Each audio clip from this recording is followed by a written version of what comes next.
Good day. I am happy you're here. Thank you for joining me.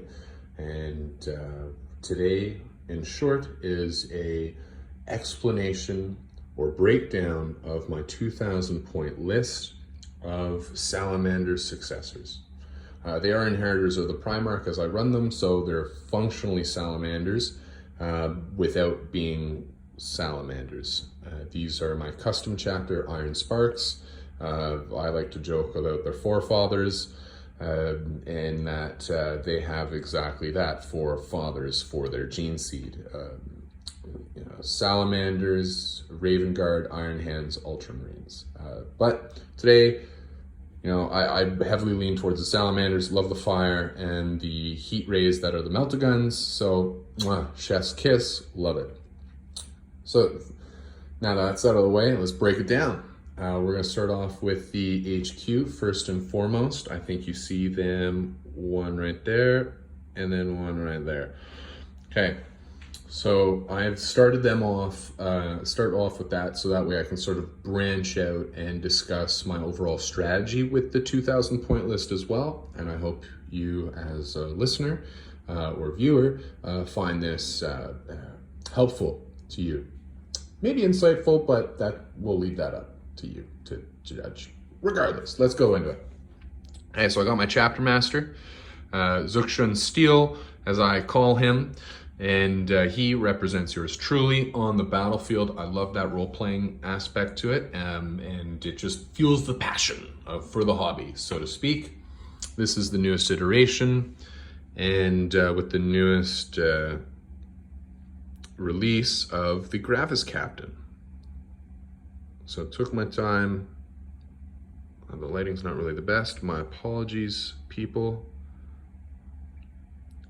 But it's more so information rather than aesthetic right now. I hope the information is of value to you. Now, so how I'm running him is the obviously chapter master paying the extra 40 points for it in the Gravis armor, so he's rocking me 160 points just like that. Not only that, but I'm going for the first warlord trait of Miraculous Constitution, so he can regenerate 1 wound a turn and be granted his own inherent 6-up shrug, feel no pain, in other words. And I'm spending a command point, exemplar of the Promethean Creed, to give him a second warlord trait. And the second warlord trait is Master of the Forge, or Forge Master. I keep mixing them up because I made him Forge Master and Master of the Forge, Chief Tech Marine, in other words. But for the Chapter Master, that adds +2s to his toughness with that warlord trait. And so that brings him up to toughness 7 in that Gravis armor, which is chef's kiss. Love it. So next HQ. Oh, sorry, my apologies. And the free relic, I gave him, I took master crafted. So I made the Boltstorm Gauntlet master crafted. So it'd be damage 2 on the shooting and then damage 3 with the punching. I like it. We're gonna see how it runs. And I hope to provide an update shortly in the new week from me uploading this video here. We're thinking like end of February 2022.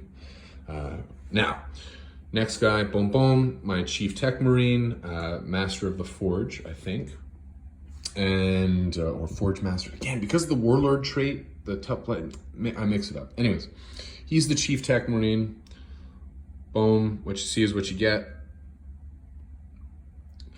And yeah, did give him the grab pistol, love it. This guy, again, for the role-playing reasons and for fueling the passion, represents my cuz, Jake. And if you've ever seen his beard, you'll know why this Tech Marine is a beautiful red. And so, now that the Tech Marine is out of the way, I will discuss why I brought both these HQs. Other than the fact that there's the role-playing element, because I did center the army around them, plus the theme of fire and heat rays. more or less. I do need the troops for actions and such, and then these two, I just like the Dreadnoughts. I like the rules with them, and I wanted to bring them. Anyways.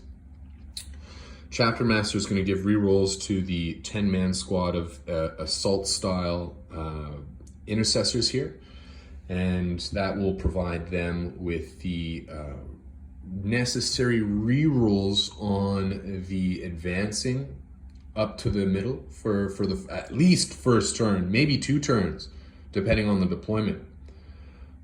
So the fact that they're naturally slow, we know that. Gravis armor is heavier armor. They're slower. So I'm really trying to get these guys in the middle. That's my game plan, at least. And to do that faster than just a 5-inch move, I got to run them. And the assault style bolters allow for that. And the fact that I get full rerolls from the Chapter Master, chef's kiss. We love to see it. And then that's why we got the Chief Apothecary to go with that, to support them. And standard selfless healer, all that fine shenanigans. And then the troops here, these 5 intercessors, I plan to use them for investigate signals in the middle, and as well as being the countercharge threat for whenever these guys ultimately get locked up in combat. I've been to a few tournaments now where people just want to shut off their shooting, and they are sort of, let's say, bewildered or surprised, astonished even, that a 30 wound toughness 5 Blob Squad would take up as much as it does whenever I 2 command point transhuman them.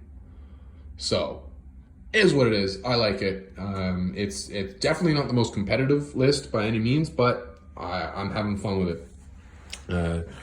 But with insofar as like the heavy intercessors, they do throw people for a loop though. Never understand why people don't use them more often, but it's probably just because it's not like a good return on investment. Anyways, I'll leave that up to Siegler, I suppose, and Nick Nahabadi and all them. Anyways, further on to the other troops. 2 5-man intercessor squads. I'll have them hold objectives and do actions. And then damage dealer, 2 5-man flamestorm aggressors. I think these are standard, or should be standard, in every Salamanders list. They're fantastic at just laying out the death against infantries, obviously with the flamers. And then they are very, very good, like, oh my gosh, I need to deal with this unit. Very much a distraction unit. It only costs 200 flat for 5-man units, which, you know, I think it's reasonable. I would like to see them cheaper, but I by no means have been putting in the time and effort to look at the numbers, so to speak. I don't know if the balancing is, I don't know. I just want to play the game rather than try and stress myself out over the nitty-gritty details all the time. But I need to move on. I need to keep this video going.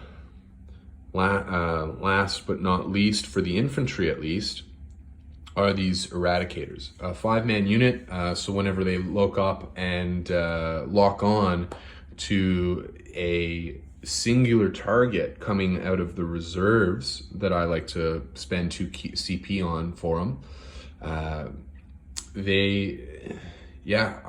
gonna have to update you on that, because in 3-man units it was nice, but I found that they would get shot off the table in return, or just have 1 guy remaining, and that 1 guy would just, I don't know, it wouldn't be enough. Just 2 shots, I guess, at the same target, but not enough. So I'm hoping the fact that I'm bringing 5 this time will be enough to keep the game in my favor. Yeah, we'll see.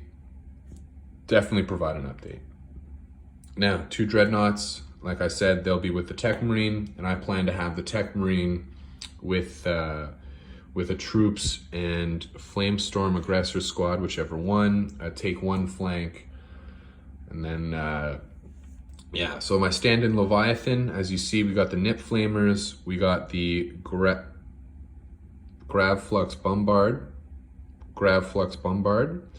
2 Flamers. I tried to do a Siege Drill in there. Well, I don't know if that's showing up well on camera, but I hope it does. And then we've got the Redemptor Dreadnought here as well. What you see is what you get. I like to do WYSIWYG. So we got the Storm Bolters for the Nips, Icarus Rocket Pod, and then the Unsung Flamer there, Macroplasma Incinerator. And yeah, we got it looks like it is a multi-melta modeling underneath here, as you can probably see, but it is just a melt event. And then the Icarus Rocket Pod on the Leviathan represents the fact that I like to bring 300 killer missiles on with that. Yeah, so all in all, that's my list, and I hope to provide you with an update soon as to how these 2 games I'm playing over the weekend against the new Tau and Thousand Suns, if I'm not mistaken. I don't know, my friend said he was going to bring Thousand Suns, but there's a chance he'll bring Death Guard. We'll see. So I'll let you know how it goes, and I'm really excited to play the Tau, quite frankly. Super stoked. I think their new book that has just only come out recently is super scary, and I don't know how that Storm Surge is going to play out. I'm really hoping my Eradicators here will just walk on the board for me turn 2, have the +1 to wound with that Melta, and then just be taking that Storm Surge down. It needs to happen. So I'll let you guys know. I'll let you guys know how it goes. All right, peace out.